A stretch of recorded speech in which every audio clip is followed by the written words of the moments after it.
You can do a good thing, but it can very easily turn into a bad thing. Why? Because you can go out of balance. It's as simple as that, just going out of balance. Our entire religion is actually based on this idea of balance.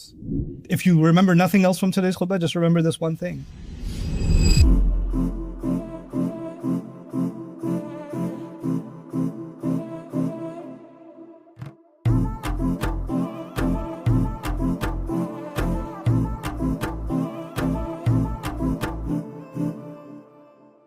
Allahu Akbar, Allahu Akbar, La ilaha illallah. Alhamdulillah. Alhamdulillahi khaliqil wujudi min al-adam, wa ja'ilil nuri min al-dhulam, wa mukhrijis sabri min al-alam, famulqit tawbati ala al-nadam. فنشكره على المصائب كما نشكره على النعم ونصلي على رسوله الأكرم ذي الشرف الأشم والنور الأتم والكتاب المحكم وكمال النبيين والخاتم سيد ولد آدم الذي بشر به عيسى بن مريم ودعا لبعثته إبراهيم عليه السلام حين كان يرفع قواعد بيت الله المحرم. فصلى الله عليه وسلم وعلى أتباعه خير الأمم الذين بارك الله بهم كافة الناس العرب منهم والعجم. فالحمد لله الذي لم يتخذ ولدا ولم يكن له شريك في الملك ولم يكن له ولي من الذل وكبره تكبيرا. والحمد لله الذي أنزل على عبده الكتاب ولم يجعل له عوجا. والحمد لله الذي نحمده ونستعينه ونستغفره ونؤمن به ونتوكل عليه ونعوذ بالله من شرور أنفسنا ومن سيئات أعمالنا. من يهده الله فلا مضل له ومن يضلل فلا هادي له. ونشهد أن لا إله إلا الله وحده لا شريك له. ونشهد أن محمدا عبد الله ورسوله أرسله الله تعالى بالهدى ودين الحق ليظهره على الدين كله وكفى بالله شهيدا. فصلى الله عليه وسلم تسليما كثيرا كثيرا. أما بعد، فإن أصدق الحديث كتاب الله، وخير الهدي هدي محمد صلى الله عليه وسلم، وإن شر الأمور محدثاتها، وإن كل محدثة بدعة، وكل بدعة ضلالة، وكل ضلالة في النار. قال الله عز وجل في كتابه الكريم بعد أن أقول أعوذ بالله من الشيطان الرجيم: قل يا أهل الكتاب لا تغلوا في دينكم غير الحق ولا تتبعوا أهواء قوم قد ضلوا من قبل وأضلوا كثيرا وضلوا عن سواء السبيل. اللهم لا تجعلنا من الضالين ولا تجعلنا من المضلين. رب اشرح لي صدري ويسر لي أمري واحلل عقدة من لساني يفقه قولي. واللهم ثبتنا عند الموت بلا إله إلا الله. واللهم اجعلنا من الذين آمنوا وعملوا الصالحات وتواصوا بالحق وتواصوا بالصبر. آمين يا رب العالمين. I think many of you have probably heard before that one of the ways that we can describe our religion is a religion of balance. And we're going to try to flesh this idea of balance out for the purpose of this khutbah. And in order to do that, we're going to start with something very fundamental in these few minutes. We ask Allah for guidance to a straight path in Surah Al-Fatiha, Ihdina as-sirat al-mustaqim. And right after that path, it would have been enough if we asked Allah to get, if you're asking someone for directions, and you're asking to get to the right destination, the shortest distance between 2 points is a straight line, right?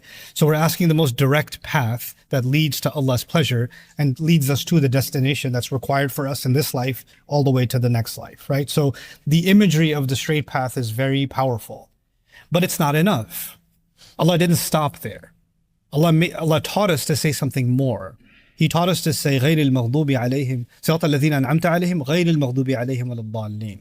So there's two components here. One, on the one hand, not only is the path straight, but others have walked this path before. So show us the people who did this before us, right? So there's already a case study, there's already a role model, there's already a precedent.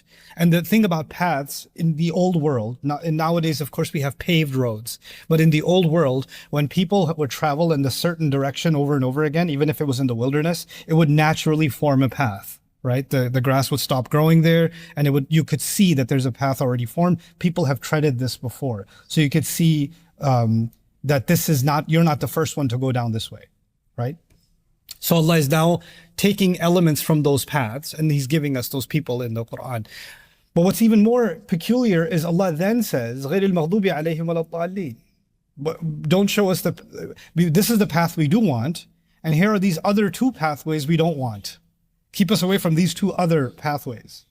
Which is odd in a sense, because if Allah already told you, you already asked Allah, I want to see the straight path, then why add and not the two deviated paths, right? Because the straight is straight, and the deviate is deviating. So, and anybody can tell the difference. It's because these two deviations, basically you can say these two exits from the highway, they are so small and so subtle that you won't even realize that you took the exit. You won't even realize it. So you're asking Allah, Ya Allah, I want to be very vigilant and very careful and cautious not to end up on the wrong road, even though my intention was already to be on the right road. I don't want to end up on the road of al-maghdub alayhim. I don't want to end up on the road of ad-dallin. And by the way, the imagery suggests that those two groups of people were already on the right path and then they veered off. So I don't want to be, so the point is, it's not enough to get on the right road. The challenge will be staying on the right road. That's going to be the challenge. And that challenge is going to come, the two most likely ways that we can fall off track is a path of people before us who made similar mistakes and they're described as al-maghdub alayhim, and another group that made a different kind of group of mistakes, ad-dallin. Now, coming back to the idea that I started with, I said our religion is a religion of balance, right? So it's as if Allah is saying there's one path that's balanced, and there's one imbalance that goes this way and the other imbalance goes that way.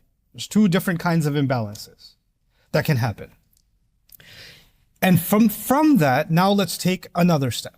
Of course, Allah has described people before us and what their imbalances were. Al-Maghdubi alayhim have been talked about in great detail. Ad-Dallin have been talked about in great detail. And the simplest way for the purposes of a khutbah, because a khutbah is not a long education, it's a few minutes.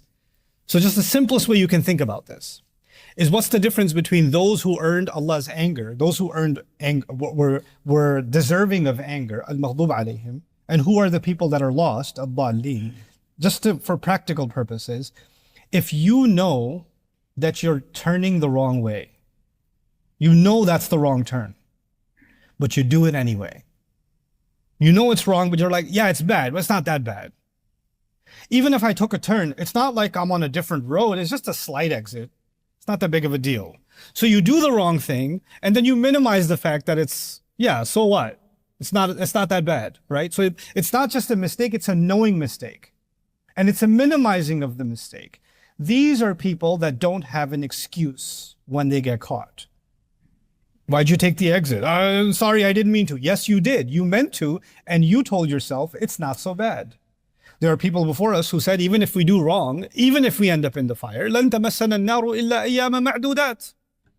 The fire won't touch us except for a few days. It's okay. Even if it's haram, it's not that haram. It's like a weekend of punishment in hell, and after that we'll be back in Jannah again. No big deal. So they minimized going off the path. They made it okay. They made it okay to do that. That's al-maghdub alayhim. That's one mentality. Another mentality is they didn't intend to go on the wrong path, actually. They just got lost. They just got lost. How do you get lost? When you don't have proper directions. That's how you get lost, right? And so those people, they are not the same as the first group. The first group is doing something more deliberately.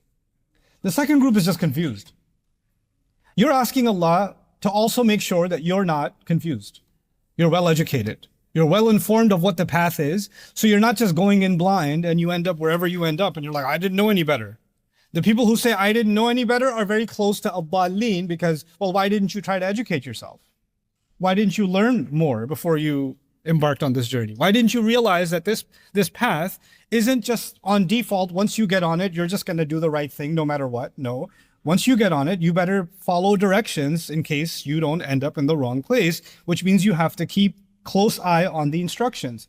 So if you want to really simplify that, one group does wrong after having knowledge, and the other group does wrong without pursuing knowledge, right? And both of them are wrong, which means the people in the middle have to take the quest for learning. They have to learn what the right path is, serious. They have to take that learning seriously because they're not off the hook for not learning. But after they learn, they can't be aloof and say, I learned it, but I still don't take it seriously. They can't go that way either. They have to find their way in the middle. And it's a very oversimplified way of me trying to explain to you this approach to balance in our religion. This approach applies across the board. But in the rest of this time of the khutbah, I want to take you somewhere else. This notion of balance. Allah then, what He did in the Quran is He didn't just have conversations with Muslims. He did something very interesting. No other religious text does this. Religious texts, if there are any, and writings of theologians, writers, etc., they're speaking to their own people. They're speaking to the faithful. So in the Quran, for example, Ya ayyuha alladhina amanu, those of you who believe, that's talking to us. But the Quran makes it a point to talk to non-Muslims. It's having a direct conversation with people of the book, for example. Both Jews and Christians are a direct audience in the Quran. So just like you find Ya ayyuha alladhina amanu, you also find Ya ahl al-kitab, people of the book. Ya bani Israel, sons of Israel. He's talking to them directly. Ya ayyuha alladhina kafaru, la ta'tathiru al-yawm. Those of you who disbelieve, don't make excuses today. Ya ayyuhan nas, people, humanity. Allah is not just talking to Muslims. Allah is talking to everybody else. But we know, you and I know, being on the inside of Islam, we know that all of it, the whole book is relevant to us. It's for us. Even when it's talking to them, it's still beneficial for us. That's our faith. So when Allah chooses to speak to those people and tells them something, when He's telling them something, it's not like I read that and say, oh, thank God, that's not about me, that's just about them. Let me go to the parts that are about me. That's not my mentality as a believer. I have to look at those ayat and say, well, Allah is telling them because they took that wrong turn. I better pay attention because in the very Fatiha, I begged Allah to make sure that I don't make the mistakes that people before me made. So if He's warning them right now, that warning is still relevant for me because I'm still in danger of taking an exit and taking the wrong turn. So I'm going to take just one of those ayat. This phrase occurs twice in Al-Ma'idah and before that in An-Nisa. But I'll take the ayah from Al-Ma'idah, which before this ayah, Allah was talking to the Christians, and after this ayah, Allah is talking about the Jews. So it's almost combining both. Ya ayyuha alladhina amanu la taghlu fi dinikum. Ya ahl al-kitab rather, sorry. Ya ahl al-kitab, though the people of the book, do not become excessive in your religion. Don't become bloated in your religion. La taghlu fi dinikum. Easy English, I would say, don't become overboard. Don't become extreme in your religion. Al-ghulu. Ghulu in Arabic is when an animal becomes too fat, or a bone becomes too thick, or the swelling becomes too large, or the arrow pierced too deeply. All of these are examples of ghala. They even say when the prices in the marketplace, like grocery prices are about to get higher because of what happened in the tariff wars, etc., right? We're going to see the implications in a few weeks. But when they do, we'll say ghala si'r. Prices have been inflated. Prices are swollen. Real estate people will talk about when prices go too high and the market's unnaturally inflated, right? That's ghulu, actually. Allah is saying there's such a thing as ghulu in your religion. In your religion. And if Allah is warning them about this, but the point I'm making so far is the warning is relevant for me and the warning is relevant for you. So let's understand that. What does it mean to go overboard in your religion? Our religion is made up of guidance from Allah. All of the things in our religion are good things. All of them are good things. If you remember nothing else from today's khutbah, just remember this one thing.